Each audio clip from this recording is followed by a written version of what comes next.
Pues sí, mire, se aprobó este decretazo por parte de los legisladores de Morena, pero luego el Tribunal Electoral inmediatamente salió a corregirles la plana, ¿eh? Les dijo que simple y sencillamente no funciona y no entra en operación en este proceso, porque por lo menos, de acuerdo a la ley, debe tener una vigencia de 90 días. Si faltan o faltaban veintitantos días para el proceso de la revocación, en la Cámara de Diputados acusó que con la inauguración del nuevo aeropuerto se violó la veda electoral en la que nos encontramos en este momento, tanto por la revocación de mandato como por las elecciones. Y para analizar el tema, doy la bienvenida al doctor Marco Antonio Baños. Él es profesor de la Universidad Panamericana y de la UNAM, así como exconsejero del Instituto Nacional Electoral.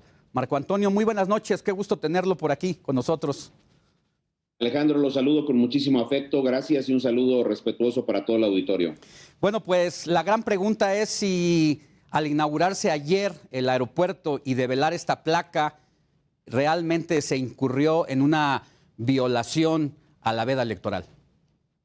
En mi opinión sí, porque con independencia de que la semana pasada, el jueves, al vapor prácticamente se aprobó un decreto que reinterpreta el concepto de propaganda gubernamental. El hecho concreto es que hay bases constitucionales que para la revocatoria de mandato fueron retomadas expresamente por las mayorías de Morena y también cuando se emitió la ley federal de la revocación del mandato. Esas prohibiciones dicen claramente que durante el periodo que va, en este caso, del 4 de febrero, cuando se emitió la convocatoria por parte del INE, y hasta el 10 de abril, cuando serán las votaciones, ningún servidor público puede difundir logros de gobierno. Esto fue una inauguración en medio del periodo prohibido. Fue resaltar el costo de la obra, la importancia de la obra, que es una de las obras emblemáticas del gobierno del presidente López Obrador. Y claramente, en mi opinión, ese acto del día 21, del día de ayer, está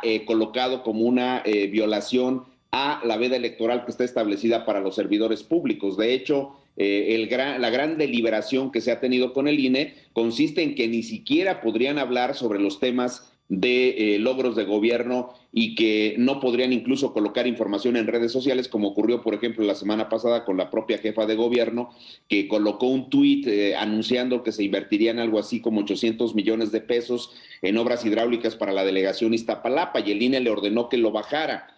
Cuando se aprueba el decreto la semana pasada, pues se incurre también en una violación constitucional, porque el artículo 105, y tú lo decías, Alejandro, establece claramente que dentro de los 90 días previos al arranque de un proceso electoral no se puede modificar reglas fundamentales del juego. En este caso, esa regla de aprobación y de modificación de normas aplica también por analogía a la revocación del mandato. Y por otro lado, pues es claro que están ya en curso los procesos electorales de las 6 gubernaturas y tampoco debería de ser aplicable a esos procesos electorales. Y lo que estamos viendo es un ejército amplio de servidores públicos afines al presidente de la República, encabezados por él mismo, hablando de la obra de gobierno actual y en este caso pues inaugurando el aeropuerto. Vimos a Claudia Sheinbaum en un discurso donde resalta los beneficios del aeropuerto. Vimos incluso al propio gobernador del Estado de México hablando de las características y de la importancia que tiene este aeropuerto. En todos los casos hay violación a la veda electoral y por supuesto que el simple evento en medio de la revocatoria de mandato está constituyendo una violación expresa a esas disposiciones que fueron avaladas de nueva cuenta por el Tribunal Electoral, que ha dicho que no se puede dejar de lado 15 años de criterios judiciales diciendo que los servidores públicos no pueden estar en campaña durante el periodo de la veda de la revocación de mandato y por supuesto en las elecciones normales como ya son en los 6 estados que van caminando en este momento. Marco Antonio, no recuerdo una violación tan frontal y desafiante al árbitro electoral en los últimos años. Bueno, creo que algo más o menos que disgustó a la oposición en algún momento fue Fox.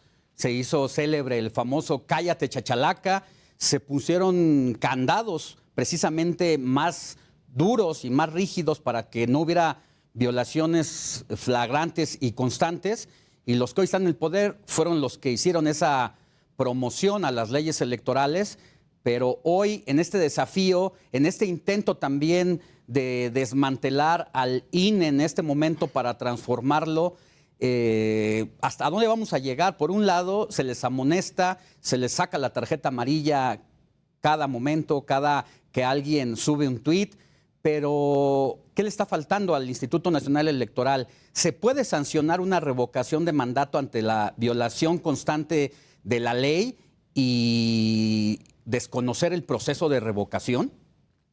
Mira, lo dices con toda claridad, no había habido una actitud de ningún gobierno desde 2007, cuando entró en vigencia esta disposición que le prohíbe a los servidores públicos difundir en las campañas electorales para las elecciones normales y ahora para la revocación de mandato los logros de gobierno en el periodo prohibido.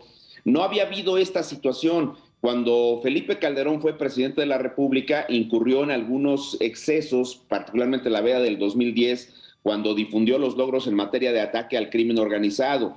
Pero ahí finalmente el gobierno fue, digamos, más accesible a entender los criterios de la autoridad electoral y a asumir las instrucciones de que no se hiciera esa difusión de logros de gobierno.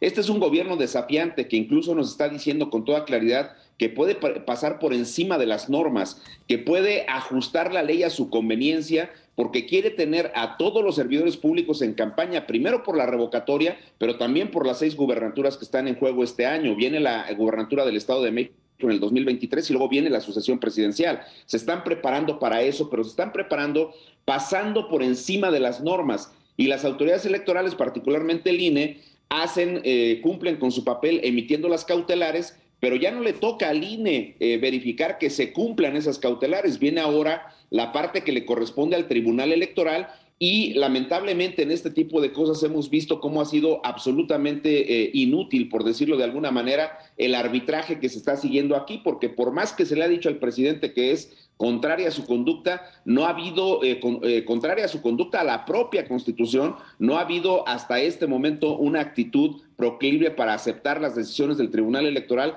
y para dejar de estar infringiendo las normas constitucionales. Es muy lamentable la actitud que está tomando el grupo gobernante, los legisladores que pisotean la Constitución, que pisotean normas no escritas que tienen que ver con sacar reformas de manera consensuada entre todos los actores políticos y de manera previa al inicio de los procesos comiciales y en este caso de la revocatoria de mandato.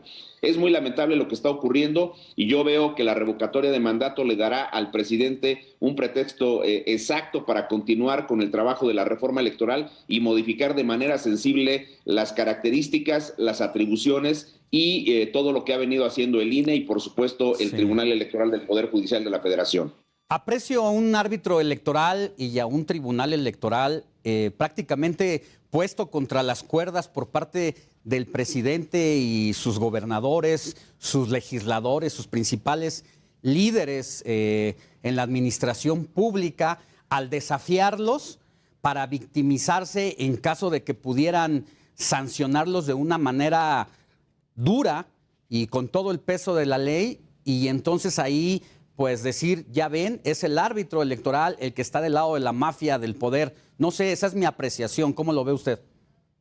Sí, estoy totalmente de acuerdo, porque cualquier situación que no está siendo del agrado de ellos en materia de revocación del mandato, están acusando al Instituto Nacional Electoral. Primero, no le dieron dinero, no se pudieron instalar todas las casillas y ahora el presidente acaba de decir hace unos días que las casillas se están instalando en zonas urbanas, en secciones que tienen que ver con personas que viven y que son afines a los partidos de la oposición, que no se está llevando las casillas a todos los lugares. Bueno, pues es que el Instituto Nacional Electoral no tuvo recursos, fue una discusión muy larga, es una especie como de trampa perfecta a la que se le ha tendido al Instituto Nacional Electoral porque se está buscando quedarse con esa institución. Y yo quiero decir, Alejandro, una cosa que es muy importante, porque con independencia de que haya o no reforma electoral después de la revocatoria de mandato, en abril del año que viene se van a sustituir a 4 consejeros electorales. Termina su periodo Lorenzo Córdoba, Ciro Murayama, Adriana Favela y Roberto Ruiz Aldaña. Evidentemente esa atribución para cubrir las vacantes es de la Cámara de Diputados. ¿Qué tipo de perfiles van a llevar ahí? quieren tener totalmente cooptado al INE para que sea un árbitro a modo, que ni siquiera las tarjetas amarillas les muestre cuando han violado las normas. Y esto me parece que ya es un tema que ahora que se interpongan las acciones de inconstitucionalidad en contra del decretazo, la Corte tiene que frenar de manera rápida y de manera inmediata. Sería muy lamentable que la Corte se espere demasiado tiempo para resolver las impugnaciones que sobrevengan sobre este decreto que es absolutamente inconstitucional. Para concluir, Marco Antonio Baños, en un minuto, ¿cuál es el precedente que se está sentando en este momento de revocación con todas estas actitudes desafiantes al árbitro de cara al proceso del 2024 y cómo puede reposicionarse el árbitro electoral?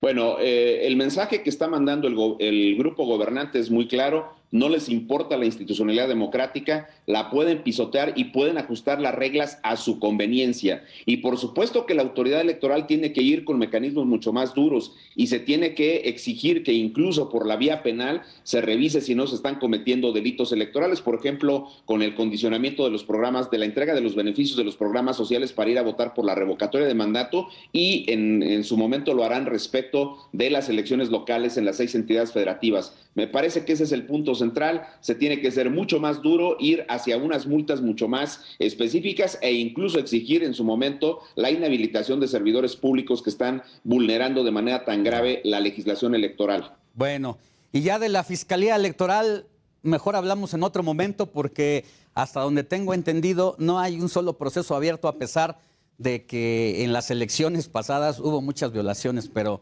ya es harina de otro costal.